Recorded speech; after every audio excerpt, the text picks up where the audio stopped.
Welcome, brave souls, to a chilling journey through 8 true Halloween horror stories that will send shivers down your spine and make your skin crawl.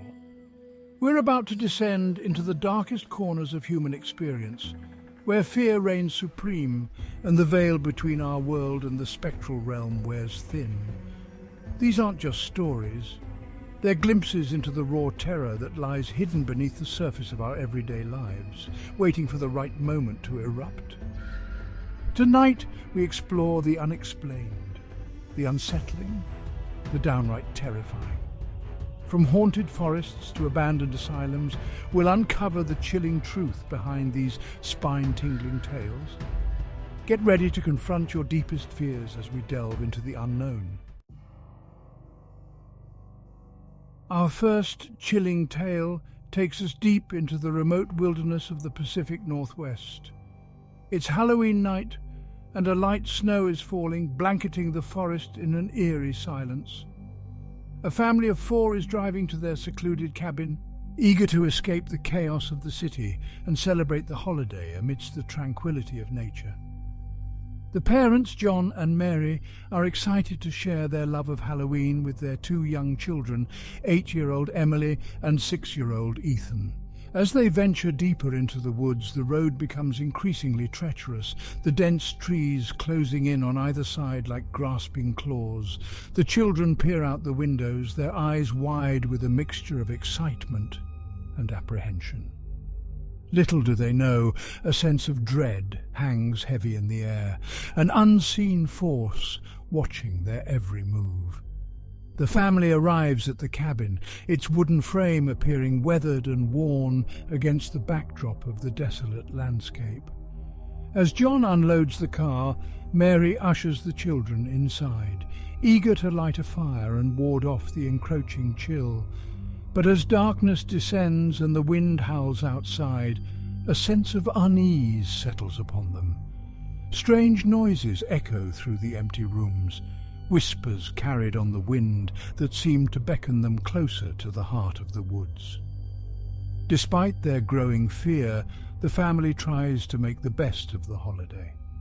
They gather around the crackling fireplace, sharing spooky stories and carving pumpkins, their laughter a fragile attempt to mask the unsettling atmosphere that has enveloped the cabin. But as the night wears on, the strange occurrences intensify. Footsteps creak on the wooden floors above them, though they are alone in the house. Shadows seem to dance at the edge of their vision, and the children swear they see figures lurking in the woods outside. Panic sets in when John decides to investigate a noise outside, only to disappear into the darkness, his calls for help swallowed by the howling wind. Mary frantically searches for him, her heart pounding in her chest. But he is gone. Terrified, she gathers the children, barricading themselves in the cabin, the sounds of the forest growing louder, more insistent. The next morning, authorities arrive to find the cabin empty, the family vanished without a trace. The only evidence of their presence is a single, chillingly carved pumpkin, its grotesque grin illuminated by the faint light of dawn. Some whisper of ancient spirits, vengeful entities guarding the secrets of the woods, their hunger insatiable, their grasp inescapable. Whatever happened that fateful Halloween night, the disappearance of the family remains a haunting reminder that some mysteries are better left unsolved. Our investigation into the unknown takes us to the decaying halls of Cranbrook Mental Hospital, a sprawling Gothic structure on the outskirts of a forgotten town. Locals whisper tales of unspeakable horrors that transpired within its walls, stories of patients driven mad by unimaginable treatments and tormented by unseen forces. Cranbrook stands as a grim testament to the fragility of the human psyche and the terrifying power of the paranormal. Built in the late 1800s, Cranbrook was intended as a sanctuary for the mentally ill, but its methods quickly devolved into cruelty and neglect. Patients were subjected to inhumane experiments, their cries for help echoing through the empty corridors, their pleas for mercy ignored. It's said that the anguish and despair that permeated the asylum's walls seeped into its very foundation, creating a breeding ground for dark energy. As decades passed and the asylum fell into disrepair, stories of the supernatural began to surface. Nurses reported seeing shadowy figures lurking in the abandoned wards, their eyes glowing with an eerie light. Orderlies spoke of disembodied voices whispering their names, beckoning them into the darkness. And the patients themselves claimed to be tormented by unseen entities, their screams echoing through the night, a chilling symphony of madness and despair. Legend has it that one particularly disturbed patient, a woman named Eleanor, possessed a strange connection to the other side. She would have violent episodes, speaking in tongues, her body contorting in unnatural ways, her voice transforming into guttural growls. Some believe Eleanor became a conduit for malevolent spirits, her tortured soul a beacon for the darkness that infested the asylum.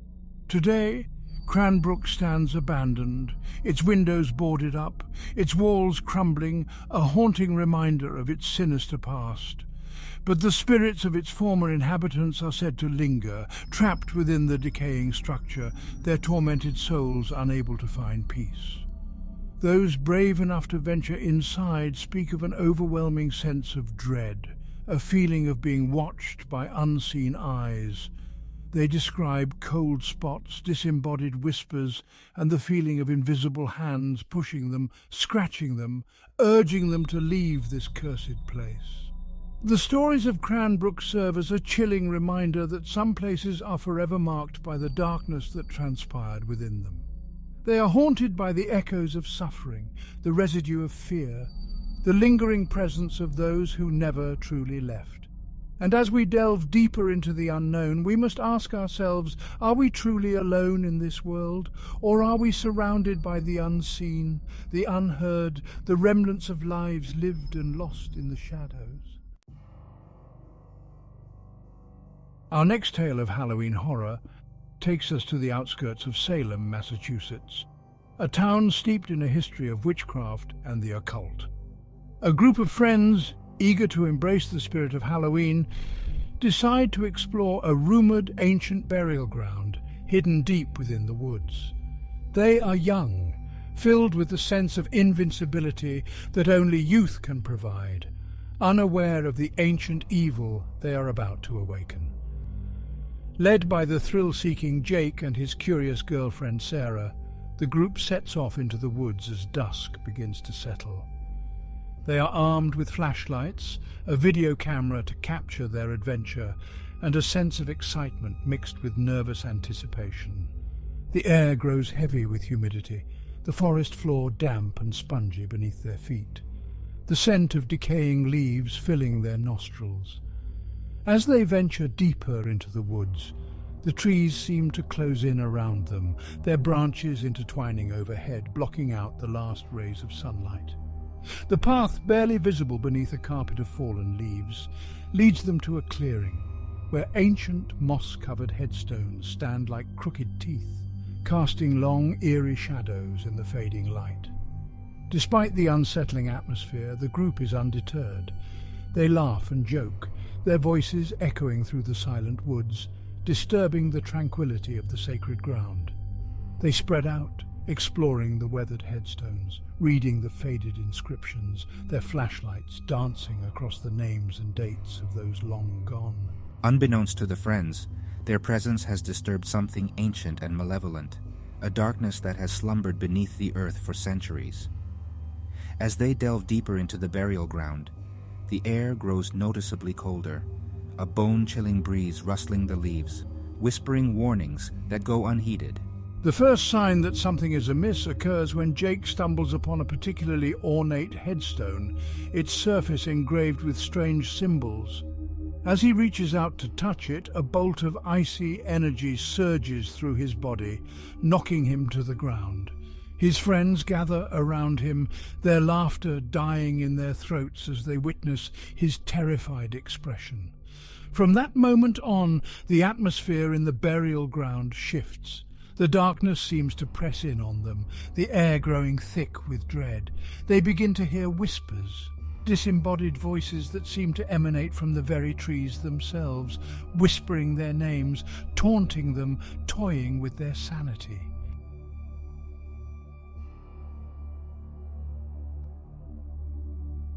Chapter 4. The Haunted Dolls. Our next chapter takes us to the shadowy corners of an old Victorian mansion on the outskirts of London, a place where time seems to stand still, where dust-covered antiques whisper forgotten stories, and where a collection of antique dolls becomes a terrifying focal point for paranormal activity. A young couple, Ben and Emily, have just moved into the mansion, eager to restore it to its former glory, unaware of the sinister history hidden within its walls. Emily, an aspiring interior designer, is immediately drawn to the mansion's faded elegance, her imagination running wild with possibilities. Ben, a pragmatic historian, is more interested in uncovering the secrets held within the mansion's vast library and dusty archives. As they begin the daunting task of unpacking and settling into their new home, they stumble upon a hidden room tucked away at the end of a dark hallway. The door creaks open, revealing a space seemingly untouched by time, its walls lined with shelves filled with antique dolls, their porcelain faces frozen in expressions of unsettling serenity. Emily is enchanted by the dolls, their delicate features and intricate costumes captivating her imagination. She begins to spend hours in the room, carefully dusting each doll, arranging them in poses, breathing new life into their stillness.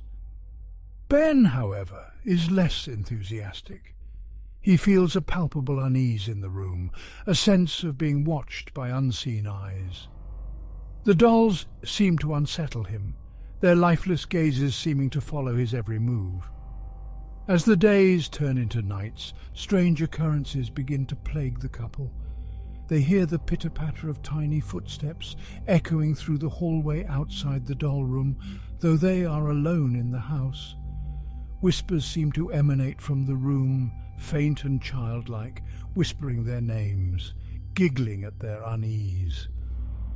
One evening, as Ben works late in his study, he hears a crash from upstairs. He rushes to investigate, his heart pounding in his chest, only to find Emily standing in the hallway, her eyes wide with terror, a shattered vase at her feet. She claims that one of the dolls, a porcelain beauty with long flowing black hair, pushed her, its tiny hands cold and strong against her skin. Ben dismisses Emily's claims as a product of stress and exhaustion, but as the incidents escalate, he is forced to confront the possibility that something sinister is at play. The dolls, once objects of beauty and nostalgia, now seem to exude an aura of menace, their painted smiles taking on a sinister quality.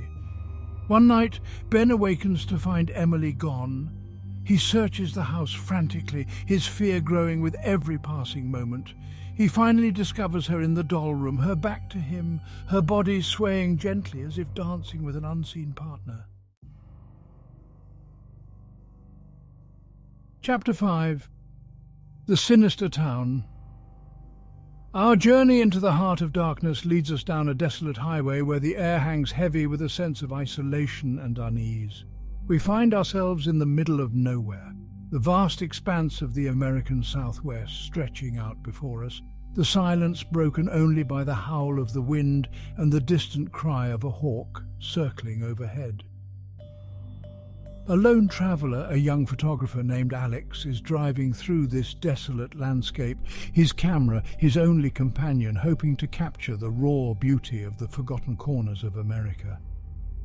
As the sun begins its descent, casting long, eerie shadows across the barren landscape, Alex realizes he's dangerously low on fuel. He sees a sign for a town he's never heard of before, a place called Silent Hollow.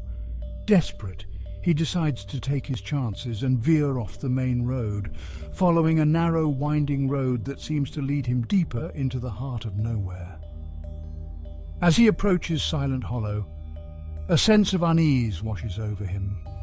The town seems frozen in time, its buildings dilapidated and weathered, their paint peeling, windows boarded up, an unsettling silence hanging in the air.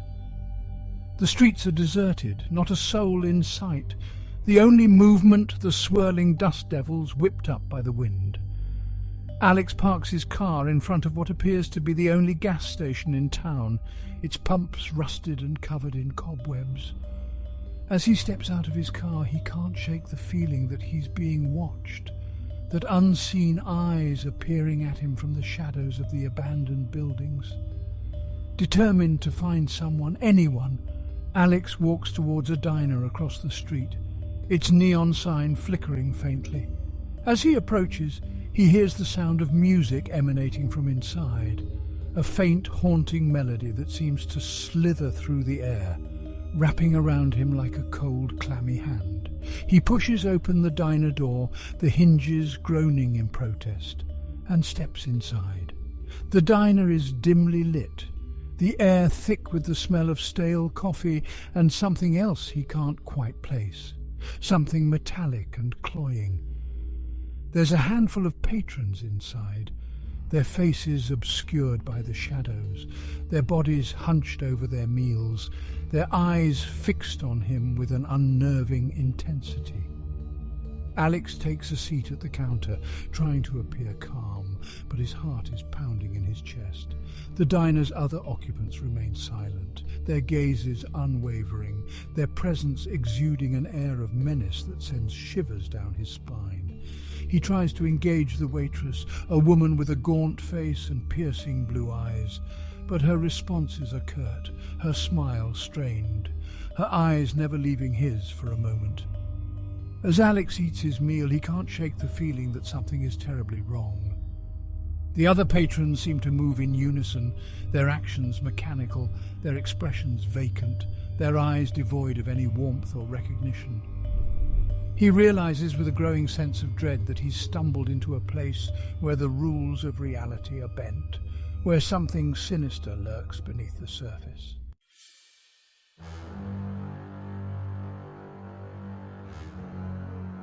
Chapter 6. The Babysitter's Nightmare. Our next tale of terror takes us to a quiet suburban street, where darkness falls and shadows stretch like long fingers across manicured lawns. Inside a cozy two-story house, a young babysitter named Sarah is settling in for the night, unaware that she's about to become the target of a terrifying game of cat and mouse. Sarah, a high school student looking to earn some extra cash, has babysat for the Thompson family before.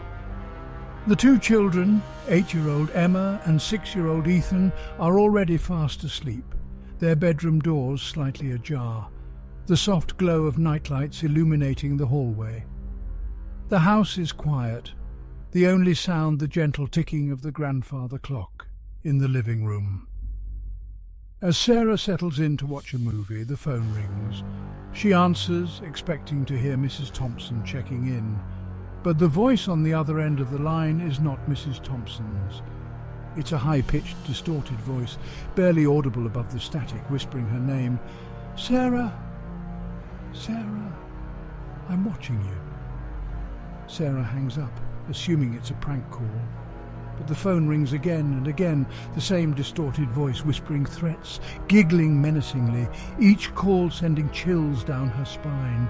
The voice seems to know her every move, describing what she's doing, where she's standing, as if it's watching her through the very walls of the house. Terror grips Sarah as she realizes she's not alone. She checks the locks on the doors, her heart pounding in her chest, but everything seems secure. She tries to rationalize the calls, telling herself it's just some kids messing around. But the voice on the other end of the line is relentless, its tone growing increasingly menacing. The calls escalate, the voice taunting her, daring her to play a game. It tells her to check on the children, claiming that they're not alone in their rooms. Fear propels Sarah up the stairs, her every sense on high alert. She pushes open Emma's door, her breath catching in her throat as she sees a shadowy figure standing in the corner, its eyes glowing in the darkness. She rushes to Ethan's room, her heart racing, only to find his bedroom window wide open, the curtains billowing in the night breeze, the room empty. Panic sets in as she realizes the voice on the phone has been manipulating her, playing on her fears, leading her on a terrifying chase through the house. As the night wears on, the calls continue, the voice growing more demanding, more threatening. Sarah is trapped, her every move dictated by the unseen entity on the other end of the line, her sanity slowly unraveling as the boundary between reality and nightmare blurs. Chapter 7. The Paranormal Investigators. Our penultimate tale of terror takes us into the heart of darkness, to the abandoned halls of Blackwood High School, a place where tragedy and the paranormal collide. A group of seasoned paranormal investigators led by the skeptical Dr. Emily Carter and the intuitive psychic Liam Walker are about to confront the chilling truth behind the school's haunted reputation. Blackwood High has been closed for decades, its doors sealed shut, its windows boarded up. A haunting reminder of a horrific fire that claimed the lives of several students and teachers. Locals whisper tales of restless spirits trapped within the school's walls, their tormented souls seeking solace or perhaps revenge. Dr. Carter, a scientist by nature, is determined to debunk the myths and legends surrounding Blackwood High. Armed with EMF readers, EVP recorders and infrared cameras, she hopes to find a rational explanation for the strange occurrences reported at the site. Liam, on the other hand, relies on his intuition, his ability to sense and communicate with the other side. He believes that Blackwood High is a vortex of energy, a place where the veil between our world and the spirit realm is thin. As the team sets up their equipment in the school's darkened gymnasium, the air grows heavy with anticipation. The silence is deafening, broken only by the creaking of the floorboards beneath their feet and the distant sound of the wind whistling through the broken windows. Their investigation begins in the school's auditorium, where the fire is said to have originated. As they spread out, their flashlights cutting through the darkness, they begin to experience strange anomalies. EMF readings spike, EVP recorders pick up disembodied voices, and cold spots send shivers down their spines. Liam, his senses on high alert, is drawn to the stage where he senses a powerful presence. He closes his eyes, focusing his energy, and begins to describe a young woman, her face contorted in terror, her screams echoing through the empty auditorium. He believes she was trapped in the fire, unable to escape the inferno. As they venture deeper into the school, the paranormal activity intensifies. They encounter shadowy figures darting down hallways, doors slamming shut on their own, and objects moving inexplicably. Dr. Carter, her skepticism shaken, struggles to find logical explanations for the phenomena they are witnessing. In the school's library, they discover a hidden room, its walls covered in strange symbols and drawings. As they examine the markings, they realize they are looking at the work of a student who was obsessed with the occult, a student who believed he could communicate with the dead. The team's investigation takes a terrifying turn when Liam is suddenly possessed by an unseen force. His eyes turn black, his voice deepens, and he begins to speak in a language none of them understand. He lashes out violently, his strength superhuman, forcing the team to restrain him before he can harm himself or others. Chapter 8. The Mirror Dimension. Our final descent into the abyss of fear takes us to a seemingly ordinary antique shop, tucked away on a quiet side street, a place where forgotten treasures and haunted relics await new owners. A young woman named Anya, drawn to the allure of the past, stumbles upon a beautiful antique mirror, its ornate frame whispering tales of a bygone era. Little does she know, this mirror is a portal to another dimension, a realm where darkness reigns and evil awaits its chance to cross over. Anya, an aspiring artist with a fascination for the Victorian era, is instantly captivated by the mirror's elegance. Its silvered surface, etched with the passage of time, seems to beckon her closer, whispering promises of hidden beauty and forgotten secrets. She purchases the mirror without hesitation, eager to display it in her apartment, unaware of the malevolent force she has invited into her life. At first, the mirror seems like a harmless antique, its presence adding a touch of vintage charm to Anya's apartment. But as the days turn into nights, strange occurrences begin to plague her. She catches fleeting glimpses of shadowy figures reflected in the mirror's surface, their forms distorted and fleeting, vanishing as quickly as they appear. She dismisses these sightings as tricks of the light, her imagination running wild. But as the paranormal activity intensifies, she's forced to confront the terrifying possibility that the mirror is not what it seems. She hears whispers emanating from the mirror's depths, disembodied voices that seem to call her name, their tone laced with malice and dread. One evening, as Anya sits in her living room, her gaze drawn to the mirror's hypnotic surface, she notices that her reflection is behaving strangely.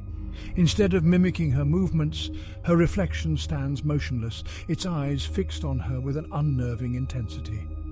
As she watches in horror, her reflection reaches out from the mirror, its long, slender fingers tipped with sharp, pointed nails, scratching at the glass, desperate to break free.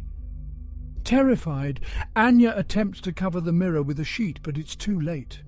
The glass shatters, a deafening crash that sends shards of glass flying across the room, and from the shattered remnants of the mirror, a dark, swirling vortex opens, its depths swirling with an otherworldly light. Anya watches in terror as a figure emerges from the vortex, its form shifting and changing, its eyes burning with an unholy fire. It's a creature of nightmare, its skin pale and translucent, its limbs elongated and twisted, its fingers tipped with razor-sharp claws. The creature lunges at Anya, its claws bared, its eyes filled with a hunger that chills her to the bone. She screams, her voice echoing through the apartment, but it's no use. The creature drags her towards the swirling vortex, its grip inescapable, its laughter echoing in her ears as she's pulled into the darkness, her fate unknown. Outro 8. True Halloween horror stories to make your skin crawl. Prepare yourself for a night of terror as we uncover these bone-chilling tales that will haunt your dreams long after the darkness fades. From the depths of the unknown to the shadows lurking in your own backyard, we've explored the dark side of human experience, where fear reigns supreme and the veil between our world and the supernatural wears thin. But be warned, these stories are not for the faint of heart. They are a stark reminder that evil exists, lurking in the shadows, waiting for the moment to strike. So, lock your doors, turn on the lights, and prepare to face your deepest fears as we journey into the heart of Halloween horror.